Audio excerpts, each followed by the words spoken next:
Hi, I'm Keith Cullen, Assistant Director of Career Services here at UAB.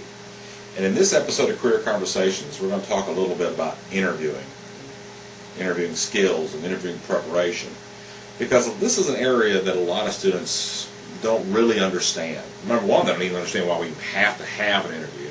That's probably one of the most consistent questions that's asked to me by students is why do we even have to have an interview to begin with? And the reason why we have to have an interview at all is because it handles a different aspect of the career search than simply your resume does. Your resume, if you haven't watched that particular seminar, please go back and watch it because you need to have a good resume.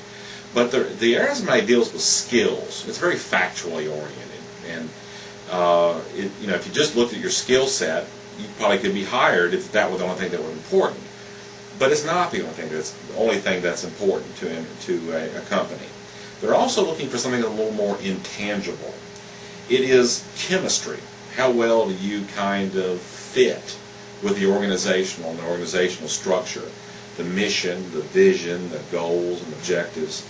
This idea of fit is kind of a nebulous concept. Employers have a tough time even defining what they mean by it. But fit is an important part of the job search process, and it's something that you have to overcome in order to get hired in a particular company. So it is something that you got to deal with. And so the job interview aspect of this is much more emotional, much more personal than the resume could ever be. And so these are some other aspects that we're going to address in this particular topic of interviewing skills. So what we're going to do is we're going to take this issue of fit, and we're going to break the job interview kind of chronologically. We're going to start from the beginning and tell you what you should do before the interview, what kind of happens during the interview, and then what happens at the end of the interview or after the interview is over. And most of us, when we're preparing for interviews, concentrate our time and attention in that middle part, the questions and answers. But in reality, that's a very small part of the interview process.